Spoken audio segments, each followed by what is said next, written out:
Give it up for your Heat. Here we go now, the start of the third quarter, welcoming you back in a closely contested first half so far. One of the stories here, Kyle Lowry getting it done today. I just love the tenacity on the defensive side. I mean, his play on D has been a huge factor for them as he continues to get steal after steal. And guys, as the game moves on, I think he should continue to be aggressive defensively to keep ball handlers off balance. Welcome back, everyone. The second half about to get underway, and it's been a close one so far. One of the stories here, Kyle Lowry getting it done today. I just love the tenacity on the defensive side. I mean, his play on D has been a huge factor for them as he continues to get steal after steal. And guys, as the game moves on, I think he should continue to be aggressive defensively to keep ball handlers off balance. Dragic is joined in the backcourt by Wade. Stoudemire out there with Whiteside, and it's Dang in the small forward position. That's the group in the game for the Heat.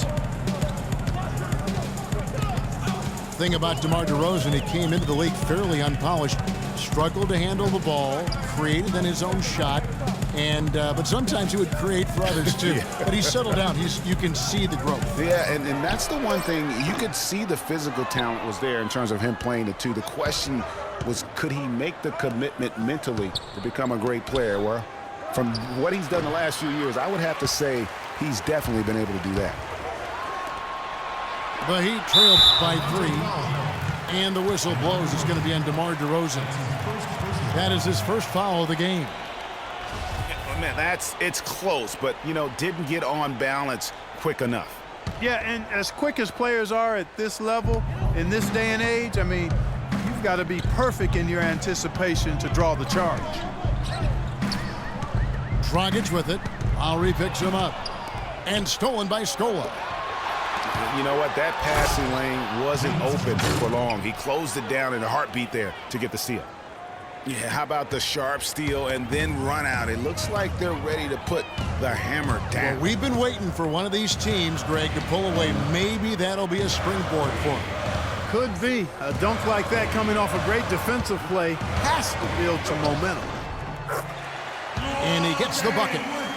Nice job getting inside for the layup. Got the D thinking, jump shot, gave a little pump fake, and then off to the races.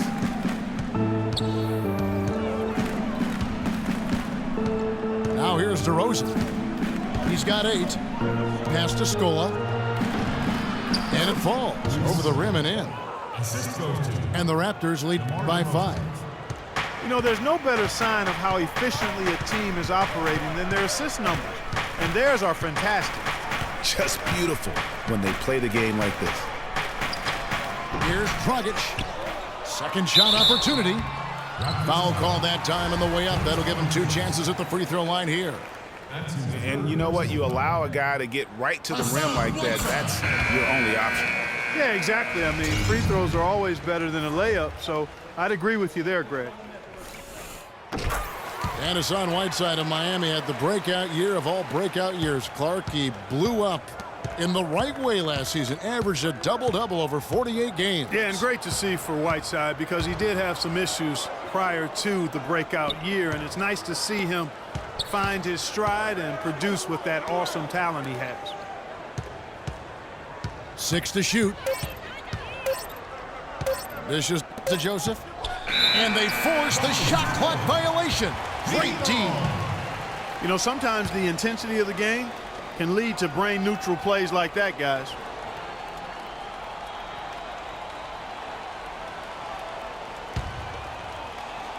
Clock keeps going. 3 minutes into the second half now.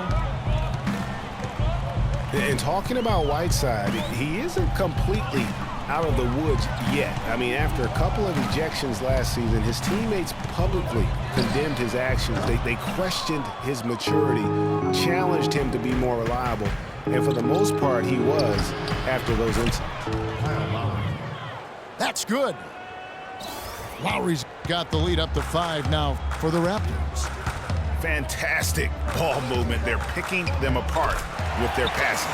Purposeful passing it is, partner. Their last 10 points have all come off assists.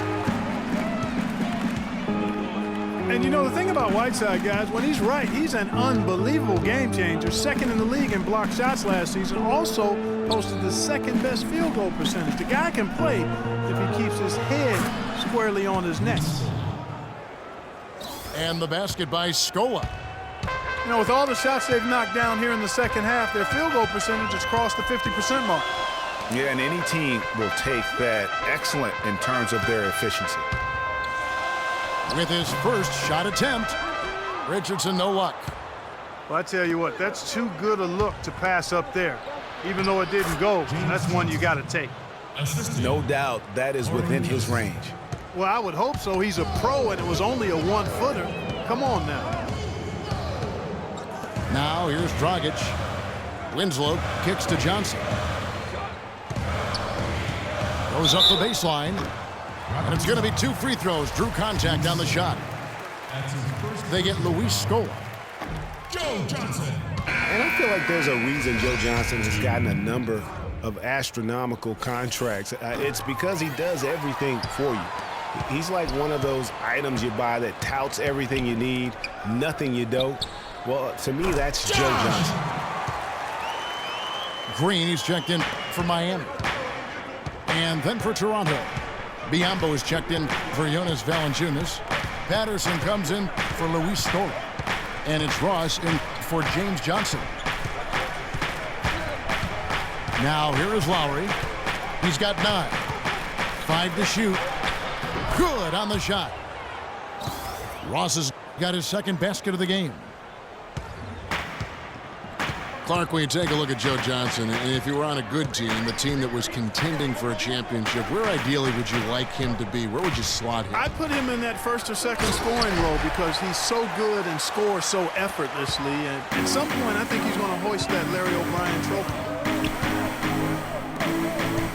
And guys, that's one of the more basic plays in anybody's playbook, but not to mention also truly one of the best. And Greg, the pick frees him up, and Clark, the dunk, caps it off. Well, you know, for me, guys, it's all about positioning and anticipation on those screen plays, and they got it right there. And an important part of every team's game, a look at the hustle stats for the Raptors. You know, with their fast break operating so efficiently, I mean, you can see why they've gone with it throughout the game. And the other thing they've done since the beginning of this game is score points off turnovers and in bunches. Stoudemire's checked in for Whiteside. Now here's Joseph. He has 6. The feed to Ross. The dish to Patterson. Joseph sets a screen for Ross. Kicks it to Joseph. Raptors moving the ball around. Lowry dishes to Biombo. Inside. Stolen by Winslow. Stoudemire right side. Biombo with the block. And they get it back. Raptors leading by 3. They have a 2-for-1 situation if they go quick. Yeah, I don't think they have to rush, though, Greg. Just need to find a good shot this time. And Gerald Green picks up the foul. That is his first foul of the game. A different look for Miami. Dang comes in for Winslow. And Dwayne Wade subbed in for Richardson. DeMar DeRozan, he's checked in for Toronto. 6 to shoot. Here's Joseph. They get it again. Wade outside. Feeds to Johnson. Pulls from the top of the key. And we just finished the third quarter, and